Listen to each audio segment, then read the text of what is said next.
running waters wondrous deep, and my love and ease wondrous bonny. I love bards. I love my current bard, Atlas Lucky Lectern, the fey-touched singer of stories that people didn't know they'd forgotten. My first experience with bards as a player character was during one of the periods when, during high school, I would spend my time making characters during Bible class and run ad hoc adventures with my friends during breaks. Bards are great. Lest we go too far towards the same old stereotype that everyone perpetuates about the bard class, we'll address it first. To many people, the bard class is a joke. They aren't good at spellcasting, they aren't good at fighting, they're really only good for two things: seducing NPCs and making the bard's player sing every spell they use, or else the spell doesn't work. Seriously, it's a real thing that I've actually seen before, and it's a serious dick move. If the player wants to do it, then that's fine, but if you as a DM require your bard players to sing and make fools of themselves when they don't want to, you're a dick. Anyway, moving on, let's not discount bards for what they really are. Bards are the ultimate social character. Bards know a little about everything, and may often know stuff that would otherwise be literally impossible to find purely by virtue of their storytelling and story-gathering abilities. They are inspiring in the way that a rousing speech and a battle cry are inspiring. They are charming in the way that a soft ballad and a clever compliment are charming, and they can lay down what the youths might call sick diss tracks that will sap the motivations from their enemies. Bards don't have to be musical in nature. They can tell stories, or dance, or impersonate historical figures, use puppets. Whatever their methods, though, one thing is clear about them. They are a jack of all trades, and a master of a few. A bard's key ability in 5th edition is Bardic Inspiration, much like several of the previous editions where they show up. With this ability in its base form, you can whistle a tune or recite a lyric to stir the hearts of your allies. Mechanically, once in the next 10 minutes after you give them this inspiration, a person you chose when you sang or whistled or whatever can choose to add a d6 roll to one of their ability checks, or attack rolls, or saving throws. You can inspire a number of people per long rest equal to your charisma modifier, but of course no fewer than 1. This ability balloons as you level. Firstly, the inspiration die that you give to others becomes a d8, a d10, and a d12 later on in levels, and depending on which bard college you choose, you can use your charges of this ability for other purposes as well. For instance, the College of Lore allows you to use it in a detrimental way, de-inspiring your opponents whenever they make an attack roll, saving throw, or damage roll.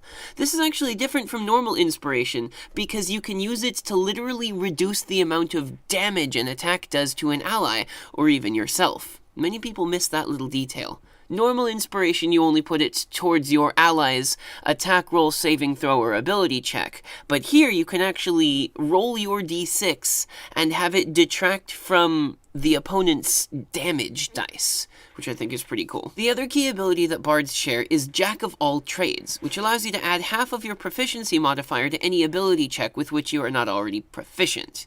You'll notice that in 5th edition, skill checks are referred to like dexterity, parentheses, sleight of hand, which means that skill checks count in this ability. Bards are masters of a few skills, as evidenced by their level 3 expertise, but they can be literally decent at anything. The bard's spell list is nothing to laugh at either. Their cantrip list is pretty limited in its ability to do damage to enemies, unlike the Warlock's Eldritch Blast or the Sorcerer's Firebolt, with their only real damaging cantrip being Vicious Mockery, which does 1d4 psychic damage to them. However, a careful reading of the spell shows that unlike other damage cantrips, you don't need line of sight to have the effect happen. You just need to be in earshot of the target, and it doesn't even have to understand you for the insults to work. The damage is minimal at best, yes, but it's a perfect stay behind cover while whittling the opponents down, never exposing yourself cantrip. Plus, and this is the real kicker, this is where your bard abilities really start shining through, the target gets disadvantage on its next attack roll. Talk about high support. At lower levels, bards get a great deal of illusion and distraction spells like Dissonant Whispers, which does damage and also forces the opponent to flee, and Silent Image, as well as the old faithful Charm Person and Sleep to keep them relevant in combat situations. Second level spells like invisibility and suggestion are indispensable pieces of the Bard utility belt, and of course at higher levels there's spells like Legend Lore, Otto's Irresistible Dance, Teleport, and the Power Word spells. In fact, Bards are the only ones that get Power Word Heal. They can literally speak health into somebody. How cool is that? While they may not have the destructive capability of the wizard or the healing basis of the cleric, bards have a pretty sweet range of spells that they, and sometimes only they, can use to make their opponents' lives more difficult and enhance the lives of their allies. Let's get into some builds, shall we? In this episode, we're going to go straight from the player's handbook, and just the player's handbook. Without using any of the expanded rulebooks or the Unearthed Arcana stuff, we'll think about what I think is the best bard combination from the basic building blocks. Let's start with standard scores as well. We've got 15, 14, 13, 12, 10, and 8 to work with. Of course, the first thing to assign is ability scores. Since you're a bard, you're going to definitely want to put the 15 in charisma, and the 14 in dexterity. Wisdom should probably be next at like a 13. Maybe let's put constitution at 12, intelligence at 10, and strength at 8. Trust me. Now, the standard array of scores does leave the average adventurer wanting, but let's look at races now to see what could be a good boost to these scores. You could go just normal old human and increase all of your stats by 1, but that's boring. What about the variant human and increase your dexterity and charisma by 1 each, and then also gain additional proficiency in a skill and 1 feat for which you qualify, but I think we can still even do better than that.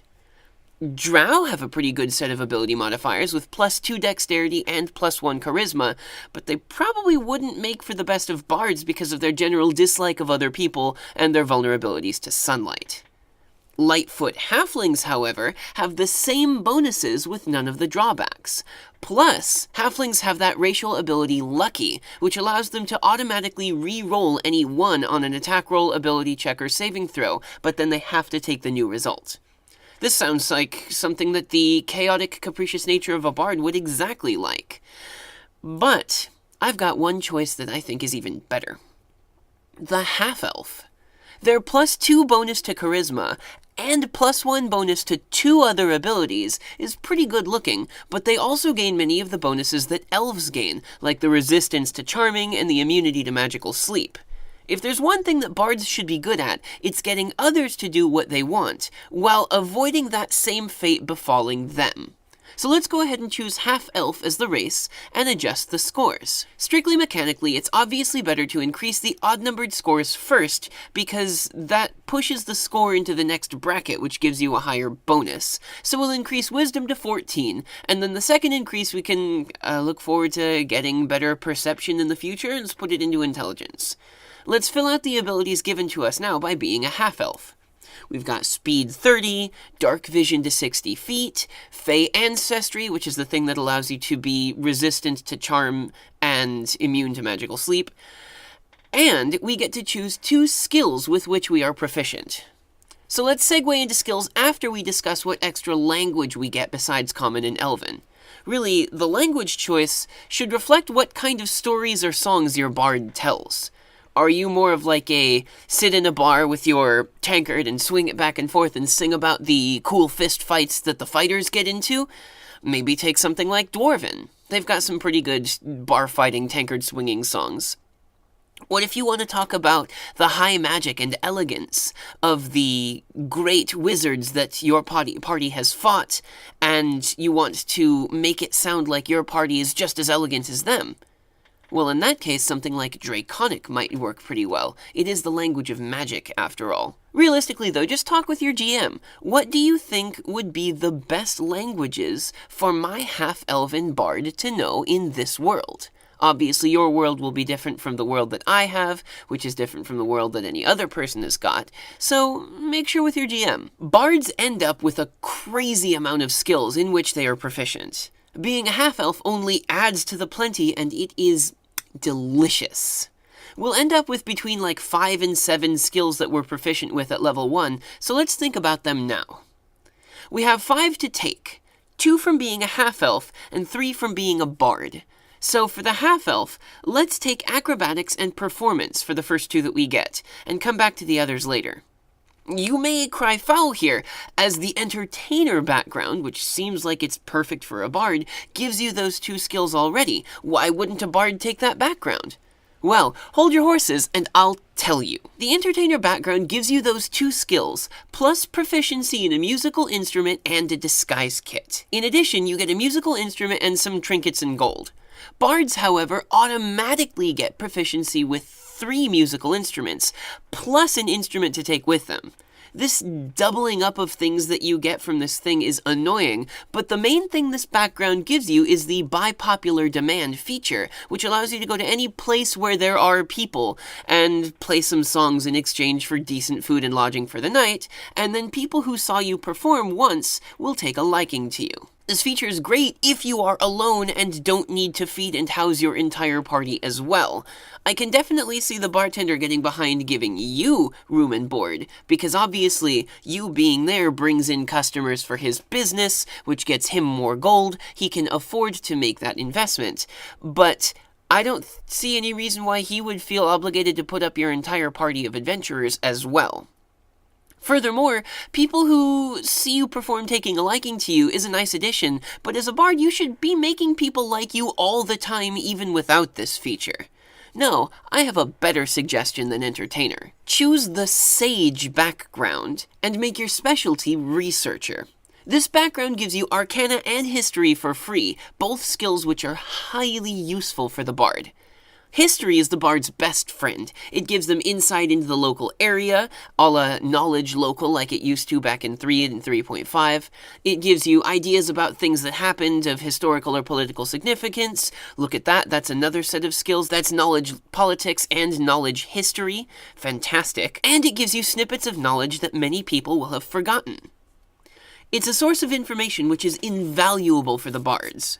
Arcana as well also allows the bard to discern whether or not something might be magical, or tell which spell the baddie is casting when they cast it, or figure out what the activation word might be for the strange orb that they found in a treasure chest. It's another source of knowledge, but this one is more hidden, arcane in nature, a la Knowledge Arcana. This is going to be something similar to the Use Magic Device skill, as well as to the Spellcraft skill that we used to have in 3.5. You also get 2 more languages from this background, so add those to your list. Who else in the party is going to speak 5 languages right out the gate? Of course, you get some neat little loot from this one as well. Some ink and a quill, some clothes, a trinket that your DM will probably allow you to choose from that neat little list, but also it suggests that you have a letter from a dead colleague with a question that you can't answer, and a little bit of money. 10 sweet, sweet gold pieces. More importantly, though, is the researcher feature from this background. The researcher feature allows the sage to try to recall a piece of information, and if they don't know it, then they do know where and from whom they could get that piece of information. This little tidbit of story ability will save your party from wandering here and there forever, wondering where to find information. After all, if you don't already know, you know a guy who does. Now let's hop onto the class train and head straight to Bard Town. Bards get a d8 for their hit die, so your HP at level 1 is 9 thanks to your Constitution modifiers plus 1 help. You get 3 skills to choose here, and I recommend that you take Persuasion, Perception, and Insight. You can switch out Insight with Investigation if you'd rather be more proactive than reactive in your information gathering. Persuasion is going to be your delicious main tool when you're in towns or in places where you're not being immediately threatened. Also, Perception allows you to see when people are sneaking up on you, notice tiny things, make sure that you have a better view of what is around you so that you're always aware of stuff. And of course, Insight helps you to tell whether people are lying to you or not. It lets you make judgment calls. I think that's something important for a bard. Your proficiencies include simple weapons, hand crossbows, long swords, rapiers, and short swords, with light armor and 3 musical instruments as well. I suggest that you choose lute for one of the 3, and the other 2 can be at your choice, but more stringed instruments are better, because later on you might find some of the magical, legendary bard items, and all of them are pretty much stringed instruments, so that's maybe a little bit metagamey there, but you can choose whatever you like for your proficiencies with musical instruments. You also get your choice of a few pieces of equipment. Here's what I recommend. Take the rapier for your starting weapon. While a longsword can be used two-handed with the versatile ability to do up to 1d10 damage, and does 1d8 with just one hand, it relies on your strength to make itself useful. So you'd be rolling 1d20 plus 1 at best to hit thanks to your plus 2 proficiency bonus, and your minus 1 strength bonus, and then dealing 1d8 minus 1 damage. Well, the rapier does 1d8 damage also, but it has the finesse quality, meaning that you can choose to add your dexterity modifier to your attack and damage rolls rather than your strength modifier. That pumps your attack roll up to 1d20 plus 5, and your damage roll to 1d8 plus 3. Much, much better. Take the Entertainer's Pack. It has a disguise kit already inside, as well as 2 costumes and 5 days worth of food. Your musical instrument that you start with will not really matter until you start finding magical items, so you can choose the one that you like best. You automatically get a set of leather armor and a dagger, so take them as well. The dagger is finesse like the rapier, which works in your favor. So now let's talk a little bit about spells. Your spellcasting ability is Charisma as a bard, of course, so your spell save DC is going to be 13, that's 8, plus your proficiency modifier, plus your spellcasting modifier, and your spell attack bonus is plus 5. That's again your proficiency plus your charisma bonus. You start with 2 cantrips from the bard list, so let's take a look at some of those choices. As we discussed before, Vicious Mockery is a great spell and pretty much has to go on this list. That leaves us with one more, which I personally like to fill with Mage Hand. Much better than the previous edition's Mage Hand now works on objects that are up to 10 pounds, double what it used to be. With a 10-pound invisible telekinesis hand to do your bidding, I pretty much never go out of the character creation screen without it. However, if you're more of the pragmatic type, then you can never go wrong with something like Light or Prestidigitation. A social-based character like this bard, this build that we're doing right now though, is going to focus on getting people to do what he wants them to do. So for this, let's look at the cantrip Friends. Friends makes someone who was not initially hostile towards you more amicable. During the time that this spell is active, you get advantage on all charisma checks made toward that person for the duration of the spell. But watch out though, after the spell is over, they know that you were using a charm on them, and they will often become angry and belligerent after that. Friends is a great spell to use to slip into a building with a guard in front, or convince a warden that you really didn't actually do that crime, or the like, so, long enough for you to make your way safely from immediate threat and escape. I think we'll choose this one for our build of the Bard. Next, 4 more spells from the first level list. You have some pretty solid choices. Charm Person is great, as is Comprehend Languages.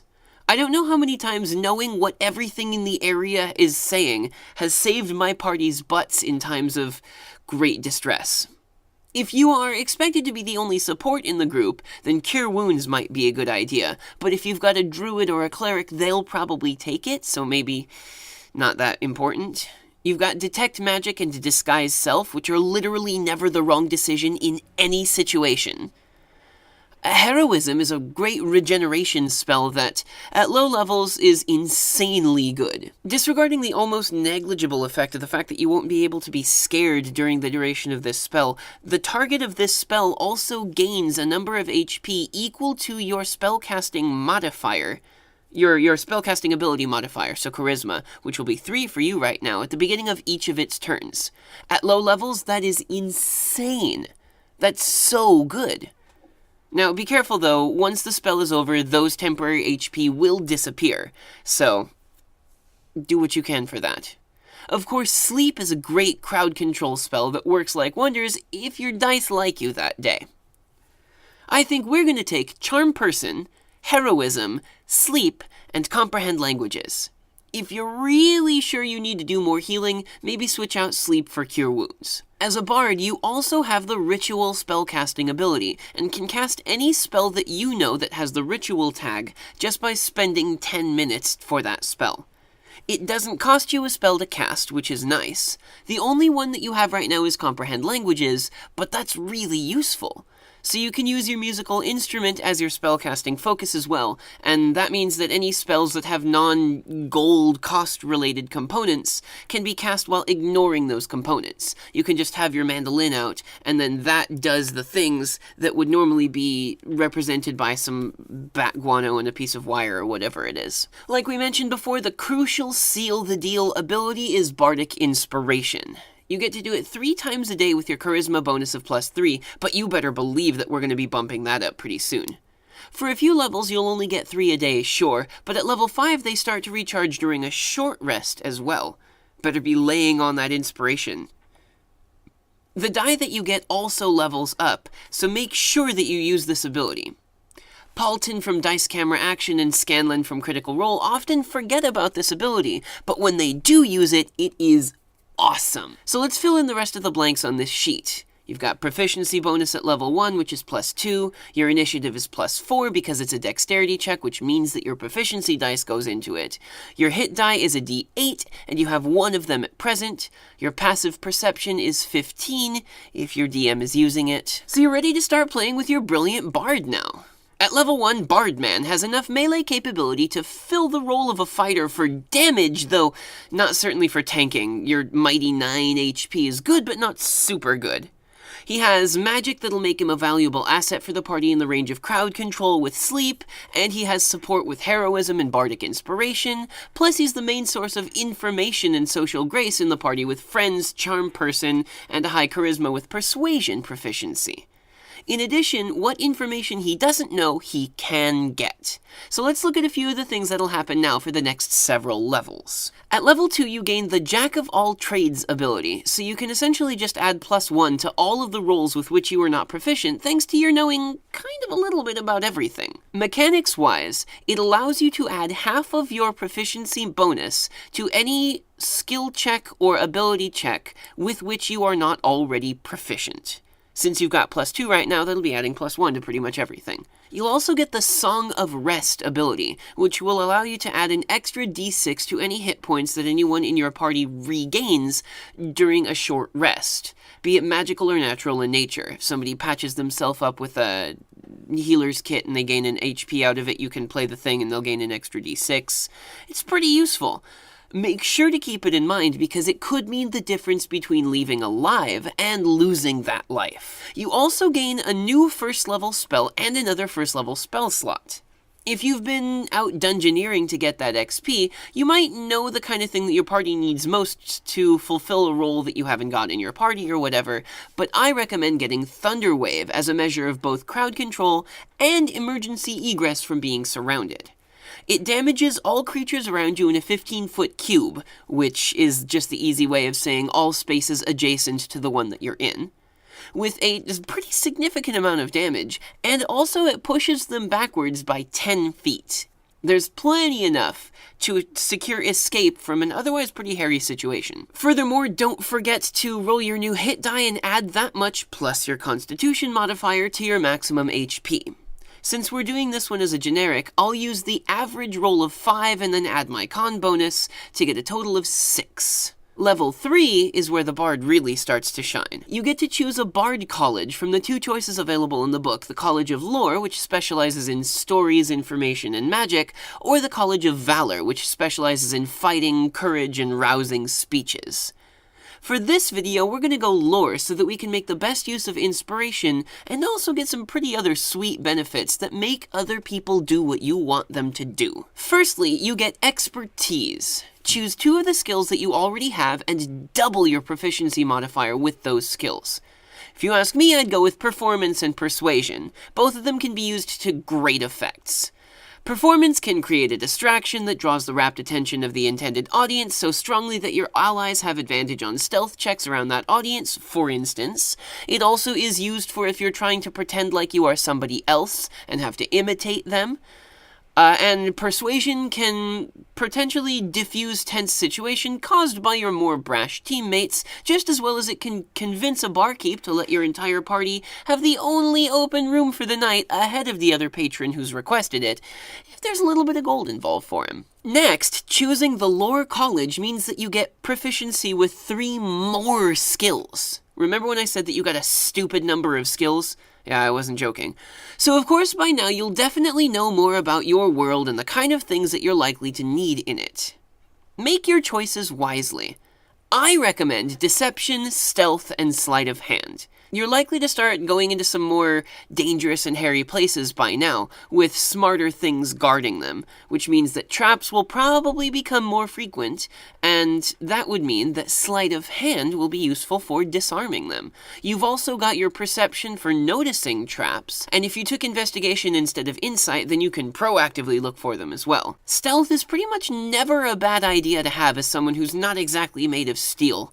Bards tend to have some pretty breakable things, like bones and teeth. And if Persuasion can't help you out of a situation, then perhaps lying through your teeth can. Deception is great for causing momentary distractions, for getting people bothered about something, and for generally causing trouble. Remember that now that you have proficiency in these skills, your Jack of all trades does not apply to them anymore, so you'll just be adding the normal bonus and not an additional half of that bonus to it. You additionally get the Cutting Words ability. That's the de-inspiration debuff that I mentioned before. As a reaction, during your turn or anyone else's turn, you can spend one of your uses of Bardic Inspiration to cause an enemy to just be worse at an attack roll, ability check, or damage roll, the same way that you inspire others, by expending one charge of your Bardic Inspiration. You can use it after the DM rolls, but before he tells you whether it succeeded or not, or before the creature deals its damage. You get access to level 2 spells now. You have 2 level 2 spell slots to use, and you learn 1 new spell. Of course, you could learn a spell lower than level 2 if you really wanted, but I'd recommend getting into those new spells as quickly as possible. I'd recommend Invisibility to make sure that you can stay alive and safe long enough to do your job for the party, but make your best judgment call. We're gonna go with Invisibility for this guy. Of course, remember whenever you level up, you have the ability to erase one of the spells that you know from your Bard list and replace it with a different spell from the Bard list. So if you found that one of the spells that you had at level 1 isn't really that impressive, you can get rid of that one and then take 2 level 2 spells. HP of course goes up as well. Roll that brand new D8. We're going to be using the same average before and add 6. Level 4 is one of the first semi-unremarkable levels that bards get, and we do get a couple of them, which is a shame. You learn a new spell and get more spell slots, and then you get either an ability score improvement or a feat. For this spell, at this point you're likely to be running into things that can be invisible, just like you are. So if you can turn invisible, then surely it stands to reason that the enemies that you're fighting that may be as strong as or stronger than you can turn invisible as well. Why not take the spell that screws with that and get See Invisibility? If you take that, then you'll be able to deny them the benefit that you'll probably still likely have, because the chances that they have both are pretty low. As for the ability score improvement, you can either have 2 stat points to distribute how you please, or get a feat. I'll be honest, that extra charisma modifier is looking mighty nice, but let's look at some feats to see if it's worth it. Immediate contenders are Actor, which gives you a point of charisma and advantage on deception and performance checks to impersonate people, plus the ability to mimic voices. Going with your performance skill before, that's also pretty darn good. You've got Defensive Duelist, which allows you to use your reaction to add your proficiency bonus to your AC after an attack roll would hit you, and our proficiency bonus is going to be +3 pretty soon. This one's quite a strong contender for if you are going to be up close and personal with a lot of the enemies that you're fighting. Inspiring Leader gives you the ability to hype your companions up before big fights, giving them temporary HP equal to your level plus your charisma modifier. At level 4, is 7 HP really worth the hassle to everybody? I don't know, it might actually be, because it's temporary HP that makes them go above their normal. I personally think that at this low of a level, Defensive Duelist might be a pretty good option, but then you could just as easily use Cutting Words to reduce their attack roll or damage roll. For this one, why don't we increase Charisma by 1 and Intelligence by 1? That'll top up our bonuses for each of those, and give us 1 more use of Bardic Inspiration per day. Remember though, when you get to level 8, you get another one of these choices, and at that point your proficiency bonus will be significantly higher, so that is when you might think about taking Defensive Duelist. Level 4 gets you a new cantrip, which is super nice. Cantrips are so powerful in 5th edition. Let's take Mage Hand. It's a really useful utility spell, and if you haven't wanted it by now, then, maybe you aren't using the creativity that the bard would give you just the right way. Mage Hand can break so many different puzzles and things that your GM throws at you. So, use it wisely. With great power comes great responsibility. You also get to roll them HP up. Let's add an extra 6. I won't go into more further level specifics because that's a lot of work, and it may not even be useful because the world that you are playing in will definitely be different from the generic White Room world in which I'm making this guy. However, I will offer a few more tips to keep this theme going with Bardo the Magnificent. You get an ability called Magical Secrets later on, which will allow you to basically steal spells from a different class's spell list and make them into bard spells. Some really important things to steal with this would be things like Counterspell, which is so important. Things like Hero's Feast, Divination, and of course the heavier spells like Anti-Magic Field, Plane Shift, and when you get high enough, the ever-important Wish. Make sure to make as much use of Counter Charm, which you get soon, Cutting Words, the Stolen Counterspell that you've definitely taken, Dispel Magic, and other disruptions as you can.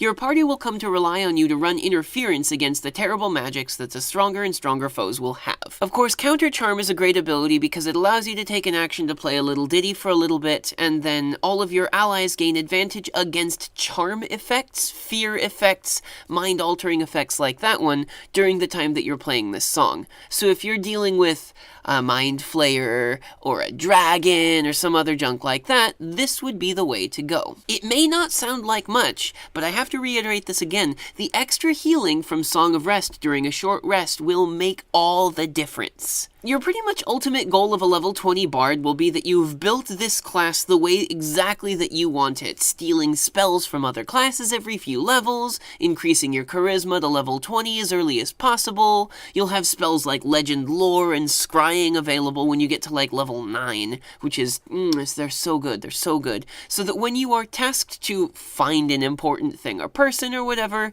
you will literally know all about it, where it is, what it does, how to find it, why it's important. You can make plans surrounding all of that knowledge long before you ever have to step out of the safety of your bar.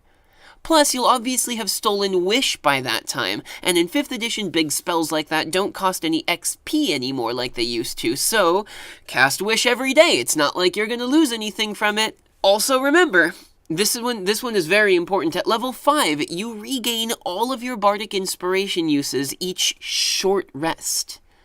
This means that every time you take a breather, you get all your Bardic Inspiration back. Once that happens, let loose those inspiration dice, baby. Let them fly. The world is your inspiration-devouring oyster. Well, I hope that you enjoyed building Bardy McBardface together. We'll come back and go deeper into Bard options using Unearthed Arcana and the other official sources later, and throwing crack combos and ridiculous junk together.